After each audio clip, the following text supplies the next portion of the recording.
Hola, qué gusto que nos acompañen en este análisis. A ver, hoy vamos a sumergirnos de lleno en un tema fascinante, cómo la inteligencia artificial dejó de ser un simple cuento de ciencia ficción para convertirse en una herramienta real y del día a día. Vamos a entender cómo se está aplicando para resolver broncas reales en nuestras ciudades y para darle un giro tremendo a la eficiencia del gobierno y los proyectos públicos. Así que prepárense porque vamos a tomar estos conceptos técnicos y los vamos a bajar directo al asfalto, a nuestras calles, basándonos en investigaciones de verdaderos expertos en datos urbanos. Para que tengamos un mapa claro, esta es nuestra ruta de hoy. 1. Desmitificando la inteligencia artificial. 2. El ciclo de los datos. 3. Modelos abiertos y comerciales. 4. IA en el entorno urbano. 5. Automatización y alertas tempranas. Y cerraremos con el punto 6, el factor humano insustituible. ¿Arrancamos? Punto número 1. Desmitificando la inteligencia artificial. Seguro han escuchado un montón de mitos sobre esto, ¿no?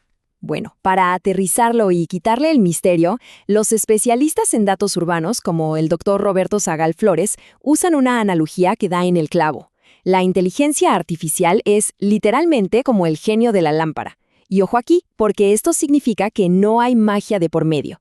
Todo, absolutamente todo, depende de qué tan bien le pidamos las cosas, los famosos prompts, y de la precisión de los datos que le damos. Si le pedimos un deseo al genio pero lo formulamos mal, pues el resultado va a ser un desastre total. Ahora, bajando esto a la práctica, tenemos que entender las categorías. Digamos que la base de todo este edificio es el aprendizaje automático, o machine learning. Es lo que hace que los sistemas detecten patrones, ya sea que les demos los datos ya clasificados, el aprendizaje supervisado, que los dejemos buscar solos o que aprendan a base de prueba y error. Y sobre esos cimientos tan sólidos construimos cosas increíbles. Por un lado, los modelos predictivos, que son una joya para anticipar riesgos o calcular cuánto nos va a costar algo en el futuro. Y por otro lado, los modelos generativos, que nos sirven muchísimo para crear diagnósticos y armar diferentes escenarios cuando diseñamos proyectos para la ciudad. Pasamos a la sección 2, el ciclo de los datos. Aquí hay que ser muy claros. Antes de que la IA nos arroje algún análisis brillante, hay que seguir un proceso súper riguroso. Y aquí entra el modelo CRISP-DM, que es básicamente el estándar de oro para los proyectos de datos. Fíjense en cómo es un ciclo, no una línea recta. Primero, y esto es clave, hay que entender a fondo el problema que tiene la ciudad o la administración. Después, nos echamos un clavado para explorar y preparar meticulosamente los datos. Hasta ahí, puro trabajo duro y minucioso. Y solo después de todo eso, llegamos al modelado, que es donde verdaderamente entra en acción la IA. Por último, evaluamos si de verdad sirve para tomar decisiones y se despliega a la realidad. Así que no es nomás abrir un programa y ya, es todo un viaje metodológico de la información. Y agárrense, porque de todo ese proceso que acabamos de ver, hay un rato que nos vuela la cabeza. 80%. Sí, escucharon bien.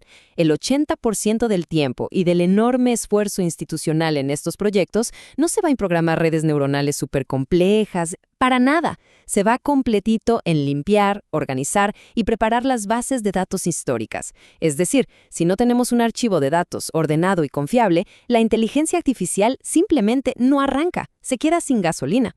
Número 3. Modelos abiertos y comerciales.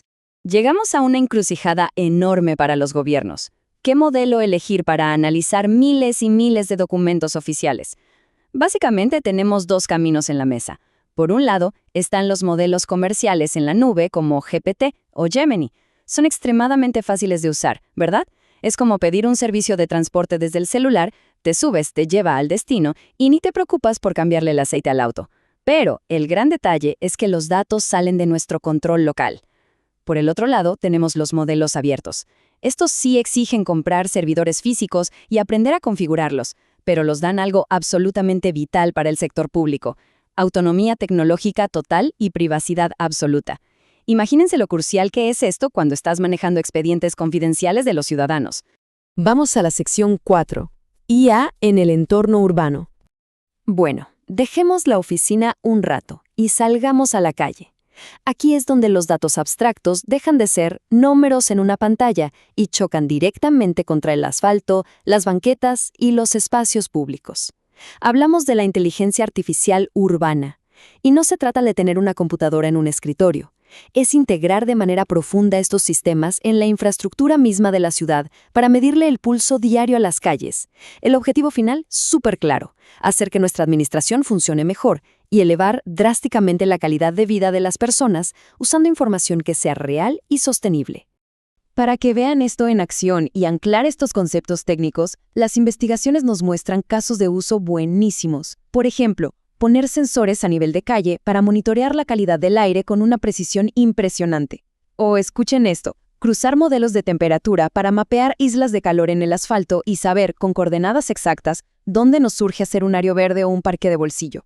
Otro caso fenomenal documentado es usar carritos con cámaras que, mediante IA, van escaneando y detectando banquetas rotas para armar mapas de riesgo y proteger la movilidad de nuestros adultos mayores. Es literalmente la inteligencia artificial caminando por nuestras calles. Punto 5. Automatización y alertas tempranas. Ahora, seguro se estarán preguntando, ¿y esto cómo me cambia la vida en las tareas diarias de la oficina o a la hora de armar el presupuesto? Piénsenlo así. Cuando automatizamos todo ese trabajo rutinario y burocrático, como estar leyendo y clasificando miles de oficios que mandan los ciudadanos, liberamos una inmensa cantidad de horas de trabajo humano. Y ese tiempo de oro puro se puede reinvertir en lo que realmente importa: hacer un análisis mucho más reflexivo y de alta calidad para decidir dónde y cómo asignar los recursos públicos.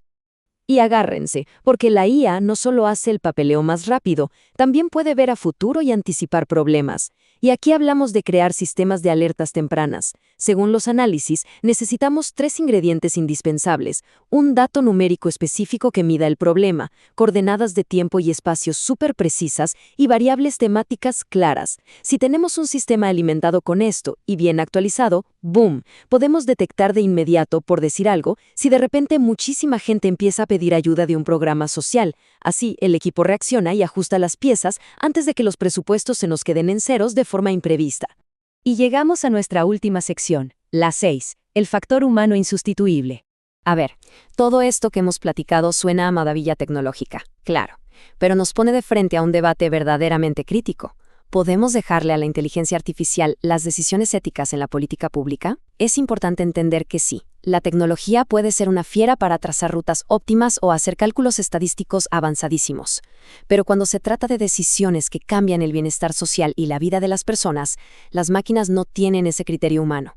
Dejar que un algoritmo decida a ciegas el futuro de un sector vulnerable no solo es mala idea, es cruzar un límite muy peligroso. Y si quieren un motivo puramente técnico de por qué la supervisión humana es una obligación absoluta, hablemos de las famosísimas alucinaciones de la IA.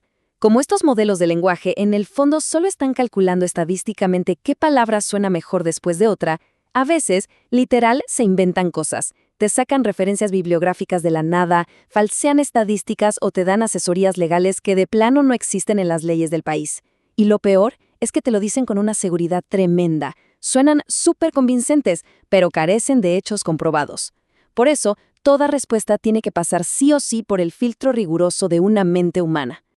Para resumir todo este asunto de cuál es el lugar exacto de la tecnología, hay una cita que da en el clavo.